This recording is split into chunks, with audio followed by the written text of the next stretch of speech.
بسم الله الرحمن الرحيم الحمد لله رب العالمين والصلاة والسلام على رسول الله صلى الله عليه وسلم السلام عليكم ورحمة الله وبركاته بسم الله الرحمن الرحيم እንደምታውቁት ከዚህ በፊት ተከታታይ ተውሂድ ያየንበት ሁኔታ አለ። ተውሂድን ዑለሞች እንግዲህ ከሶስት ይከፍሉታል። ሩቡብያ፣ ኡሉሂያና አስማው ሲፋት በሚል አንዳንድ የቢድዓ አንጃዎችን ቢቃወሙትም እንኳን ማለት ተውሂድ የሚባለው ነገር ከነዚህ ከሶስት ውጭ አይሆንም ነው። ዞሮ ዞሮ አላህ Subhanahu Wa Ta'ala በመፍጠሩ ብቸኛ እናረጋዋለን፣ በአምልኮም ብቸኛ እናረጋዋለን። ለሱ ስሞችና ባህሪዎች አሉ ቁርአንና ሐዲስ ላይ የተገኙ በዚያም ብቸኛ እናረጋዋለን ነው። አስማው ሲፋት ከአህሉ ሱና ወልጀማዓ ውጭ ያሉ እንግዲህ የአላህ ስሞችና ባህሪዎች ላይ የተሳሳተ አቋም ስላላቸው ትክክለኛውና ቁርአንና ሐዲስ መሰረት ያደረገው ሰለፎች መንሃጅ ምን ይመስላል ነው። እንግዲህ ቁርአን በወረደ ጊዜ እንግዲህ ነብዩ አለይሂ ሰላቱ ወሰላም ቁርአንን አላህ ሙዕጂዛ አድርጎ ሰጥቷቸዋል ነው። ሙዕጂዛ ብሎ ማለት ኢዕጃዝ ነው፣ ማስቃት። ሌሎች እንግዲህ ግጥሞችና ስነ ጽሁፎችን ይችሉ ነበርና ነብዩ አለይሂ ሰላቱ ወሰላም ከአላህ ዘንድ የተላኩ ነብይ ስለመሆናቸው ማረጋገጫ እንዲሆን ቁርአንን ሰጣቸው። አላህ ምን አለ በቁርአን ውስጥ ወይም ኩንቱም ፊ ረይቢን ሚማ ነዘልና ዐላ ዐብዲና ፈእቱ ቢሱረቲን ሚን ሚስሊሂ። እንግዲህ ይሄ ቁርአን በአረብኛ ነው የመጣው፣ አረቦች ዘንድ ነው የወረደው። ነብዩ አለይሂ ሰላቱ ወሰላም እንዲያብራሩ ታዘዋል። በዚህ ጊዜ የአላህ ስሞችና ባህሪዎች አረብኛ ቋንቋ በሚያስፈርድ መልኩ ዛሂር መተርጎሙ ግድ ይላል ነው። እንግዲህ የአላህ ስሞችና ባህሪዎች ላይ የቢድዓ አንጃዎች ማለት ነው አህባሽና የነሱ መንሃጅ የተከተሉ አህባሾች እንግዲህ የጃሚዮችን መንገድ ነው የተከተሉት ነው። ሰነድ የላቸውም። ምናልባት ሷሃቦች ዘንድ የሚደርስ የለም። ሷሃቦች ላይ ንግግር ይናገራሉ። እሱን እናያለን ኢንሻአላሁ ተዓላ። ይሄ ዛሂሩ ኩፍር ነውና ለአላህ የተገባ አይደለም፣ ታዊል ሊደረግ ይገባል ይላሉ ምንም ማስረጃ ሳይኖራቸው። እንግዲህ ቁርአን አረብኛ ነው፣ በአረቦች ላይ ወርዷል። ነብዩ አለይሂ ሰላምን እንዲያብራሩ አዟቸዋል ነው አዟቸዋል። በዚህ ጊዜ አረብኛ ቋንቋ በሚያስፈርድ መልኩ ዛሂሩን መተርጎሙ ግድ ይላል ነው። ከነብዩ አለይሂ ሰላም ባልደረቦች የበለጠ የለም። እንግዲህ ነብዩ አለይሂ ሰላም ባልደረቦቻቸውን በላጭ አድርገዋል። ምርጥ ክፍለ ዘመን ብሎ ማለት እኔና ባልደረቦች ያለንበት ነው አሉ። ከዚያም ቀጥሎ ይሄ እንግዲህ የታሪፍ ባልተቤቶች ያመጡት ተአዊል ብለው የሚሉት ነገር በሰለፎች ዘንድ አልተገኘም። ታዲያ ስላልተገኘ የዚህ የዛሂሩ ኢጅማዕ አለ የሚል አቋም አለ። እነሱ ታዲያ ምን ይላሉ? ሰለፎች መንገድ አስለም ነው ይላሉ። አስለም የሚሉት ለምንድን ነው? ቁርአንና ሐዲስ ላይ የተገኘን የአላህ ስምና ባህሪን ሳይተረጉሙ ተፍዊድ አድርገውት አላህ ነው ማዕናውን የሚያውቀው በማለት ሳያውቁት አልፈዋል። ልክ ጃሂል ሰው እንደሚያደርገው ሁሉ ሱሐቦች ላይ ይህንን ንግግር በመናገር ይቀጥፉባቸዋል። ነገር ግን በተቃራኒው ነው። አረብኛ ቋንቋ በሚያስፈርድ መልኩ ሱሐቦች እና ታቢዒዎች፣ አትባዑ ታቢዒን እንዲሁም ግምት የሚሰጣቸው ዑለሞቻችን ኢማሙ አህመድና መሰል ዑለሞችን ጨምሮ የአላህ ስሞችና ባህሪዎችን በማስበት ላይ ይገኛሉ። በማስበት ላይ ነው ሄዱት ነው። መጠንቀቅ ያለብን ሁለት ነገሮችን ብቻ ነው። እነሱም ምንድናቸው? ማመሳሰልንና ስናሰብተው ለአላህ የሰበተውን በቁርአን በሐዲስ ያገኘውን የአላህ ስምና ባህሪን ከፍጡራን ጋር ማመሳሰል ተከልክለናል። ለምን ለይሰ ከሚስሊሂ ሸይኡን ወሁወ ሰሚዑል በሲር፣ እሱን የሚመስል የለም፣ ሰሚና ተመልካች ነው። ይሰማል፣ ይመለከታል ነው። እነኛ የአላህ ሲፋዎች ናቸው፣ እናሰብታቸዋለን። ለማንኛውም ሱሐቦች፣ ታቢዒዎች፣ አትባዑ ታቢዒንና እንዲሁ ግምት የሚሰጣቸው የሱና የአህሉ ሱና ወልጀማዓ ዑለሞች የአላህ ስምና ባህሪን በማስበት ላይ ሄደዋል ነው። ታዲያ ሱሐቦቹ መንገድ አስለም ነው ካሉ በኋላ የኸለፎች መንገድ ግን አዕለም አሕከም ይላሉ። አዕለም አሕከም ብሎ ማለት ምንድን ነው? አዕለም ብሎ ማለት እውቀት የተሞላበት ሲሆን አሕከም ጥበብ የተሞላበት ነው። የአላህ ስምና ባህሪ ቁርአንና ሐዲስ ላይ የተገኙ ለአላህ የተገባ አይደለም በሚል ዛሂሩ ለአላህ የተገባ አይደለም በሚል ሌላ ትርጉም በመስጠታቸው ምክንያት አዕለምና አሕከም ተባሉ። ሱሐቦቹ ግን ያልገባቸው በመሆናቸው ዛሂሩን ለአላህ የተገባ አይደለም በሚል ማዕናው ወደ አላህ አስጠግተዋል ብለው ይላሉ ነው። እንግዲህ ተገንዘቡ፣ ሱሐቦች አዕለም አሕከም ሳይሆኑ ኋላ የመጣው አዕለም አሕከም ነው ብሎ ማለት የሱሐቦቹን ክብርና የነብዩ አለይሂ ሰላምን ክብር መንካት ነው። የሱሐቦቹ መንገድ አዕለምና አሕከም ሳይሆን እንዴት የኸለፎች መንገድ አዕለም አሕከም ይሆናል ነው። ዞሮ የታዊል ባልተቤቶች ታዊል ብለው ይሉታል፣ ተሕሪፍ ነው። ታዊል የሚባለው ምንድነው ተብሎ ከተባለ አንደኛ ታዊል ብሎ ማለት ቀደምቶች ተፍሲር ብለው ይሉታል። ኋላ የመጡት ደግሞ ታዊል ብሎ ማለት ምንድነው? ዛሂር ትርጉሙን የተጻረረ ታዊል ተብሎ ይባላል። ምናልባት አንዳንዴ ዛሂሩ ሳይፈለግ ሲቀር አዟሪ ነገር ከተገኘ ታዊል ተብሎ ይባላል ነው። አዟሪ ነገር ከተገኘ፣ አዟሪ ነገር ካልተገኘ ግን ሊዞር አይገባም ነው።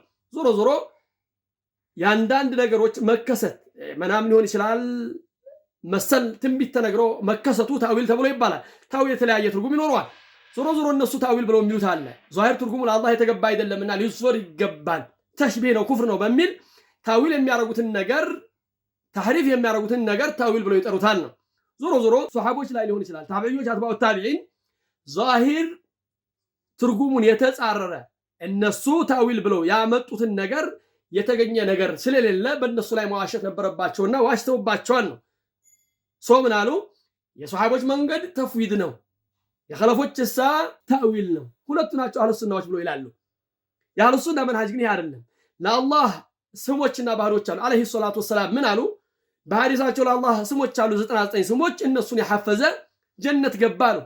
ታዲያ ይሄ ማለት የአላህ ስሞች 99 ብቻ አይደሉም። በሌላ ሐዲሳቸው አለይሂ ሰላቱ ወሰላም ምንድነው ያሉት?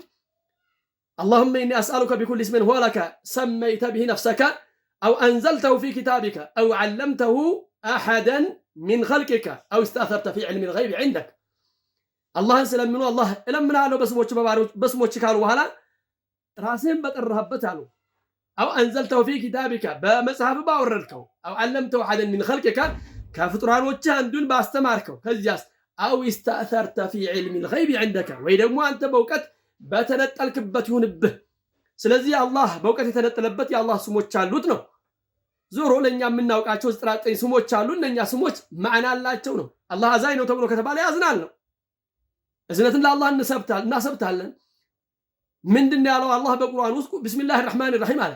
ወላሁ ለዚ ላ ኢላሃ ኢላ ሁ ዓሊሙል ገይቢ ወሸሃደቲ ሁወ ረህማኑር ረሂም። አርረህማን ኢስሙን ሚን አስማኢላሂ ሱብሓነሁ ወተዓላ የአላህ ስም ነው፣ ትርጉም አለው።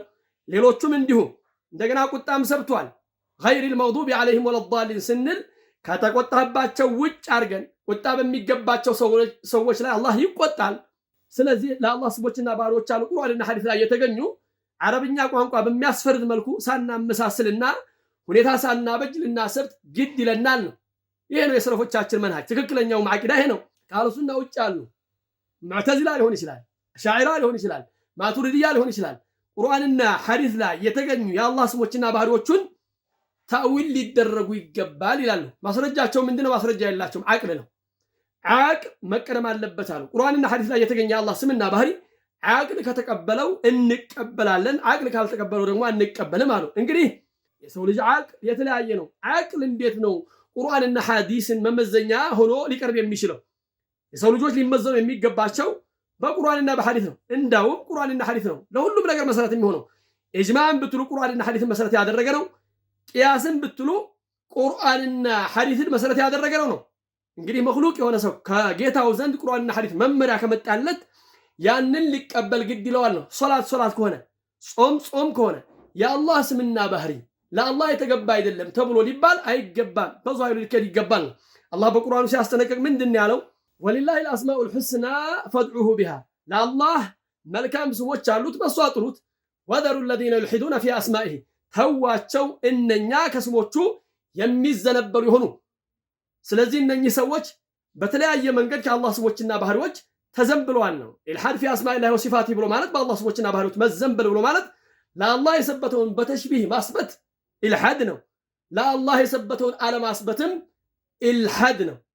ትክክለኛው መንገድ ምንድነው? ቁርአንና ሐዲስ ላይ የተገኘን የአላህ ስምና ባህሪ መቀበል ግድ ይላል ነው። አዟሪ ነገር እስካልተገኘ ድረስ አላህ ምን አለ በቁርአኑ?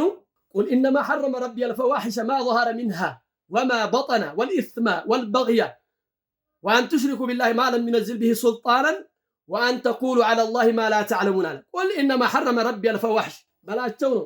ኢነማ ሐረመ ጌታዬ እኮ ሐራም ያደረገው አልፈዋሒሽ ቆሻሻን ነገር ነው። ወንጀል የሚባል መጥፎ ነገር የተባለን ሁሉ ማለት ነው። ማ ظهረ ሚንሃ ወማ በጠነ ከሷ ግልጽና ድብቅ የሆነውን ወልኢስመ አጠቃላይ ወንጀልን ወልበግየ ድንበር ማለፍንም ወአን ቱሽሪኩ ቢላህ በአላህ ላይ ልታጋሩ ማ ለም ዩነዝል ቢሂ ሱልጣናን ማስረጃ ያላወረደበትን ወአን ተቁሉ ዐላ ላሂ ማ ላ ተዕለሙን በአላህ ላይ የማታውቁትን ልትናገሩ። አላህ ከኛ በላይ አዋቂ ነው። ስለራሱ ተናግሯል። ስለራሱ ከተናገረ ያንን አላህ የተናገረውን አላህ በሚወደው መልኩ ማስበት ሲገባን ለአላህ የተገባ አይደለም ብሎ ማለት በአላህ ላይ ያለ እውቀት መናገር ነው። አላህ ሱብሓነሁ ወተዓላ ብዙ ስሞችና ባህሪዎች አሉ ቁርአን ውስጥ የሰበቱ። እነኛን ነገሮች መቀበል ሲገባን ታዊል ማድረጋችን አላህ በእኛ ላይ ያወረደውን ነገር ካለ መቀበል ነው የሚቆጠረው ማለት ነው። ለምሳሌ አሁን ሁወ አላሁ ለዚ ላ ኢላሃ ኢላ ሁ ዓሊሙ ልገይቢ ወሸሃደቲ ወረሕማኑ ረሒም ወላሁ አለዚ ላ ኢላሃ ኢላ ሁ الملك القدوس السلام المؤمن المهيمن العزيز الجبار المتكبر سبحان الله عما يشركون هو الله الخالق البارئ المصور له الأسماء الحسنى يسبح له ما في السماوات والأرض وهو العزيز الحكيم لما أنهم قرآن الحديث لا يتغني الله سموتنا بهروج عربኛ ቋንቋ በሚያስፈርድ መልኩ መቀበሉ ግዴታ ነው። እንግዲህ አላህ Subhanahu Wa Ta'ala ስለራሱ ብዙ ነገሮችን ተናግሯል። እነኛን ነገሮች በዛሂር ማስበቱ ኩፍር ከሆነ አላህ በኩፍር ከተናገረ በኋላ ይሄንን ኩፍር የሆነውን ነገር ግልጽ አላደረገም ማለት ነው ያስይዛል። ላ ኢላሃ ኢላላህ ነብዩ አለይሂ ሰላቱ ወሰላም አላህ ቁርአን ላይ ምንድነው ያለው? ለቀድ ጃአኩም ረሱሉን ሚን አንፉሲኩም ዓዚዙን ዐለይሂ ማ ዐኒቱም ሐሪሱን ዐለይኩም ቢልሙእሚኒና ረኡፍ ረሒም። እንግዲህ አላህ ምንድነው በርግጥም ወደ እናንተ መጥቷል አለ። ረሱሉን መልእክተኛ ሚን አንፉሲኩም ከነፍሳችሁ እንደናንተው ሰው የሆነ ወይም ደግሞ አረብ የሆነ ዓዚዙን ዐለይሂ በሱ ላይ እኮ የሚያይልበት የሚያስቸግር የሆነ ማ ዐኒቱም እናንተን የሚያለፋ ነገር ሐሪሱን ዐለይኩም በእናንተ ላይ ጉጉ ነው። ቢልሙእሚኒና ረኡፍ ረሒም በአማኞች ላይ ረኡፍና ረሒም ነው፣ ሩሩና አዛኝ ነው። አለይሂ ሰላቱ ወሰላም እንግዲህ ባልደረቦቻቸው ሲገልጿቸው መጸዳዳት የሚባለውን ነገር ተናግረዋል ነው ሰው እንዴት መጸዳዳት እንዳለበት። እንደገና ደግሞ በራሪ አንድም በራሪ አላየንም ስለሱ ቢገልጹ እንጂ አጠቃላይ ነብዩ አለይሂ ሰላቱ ወሰላም አብራርተዋል ተብሏል።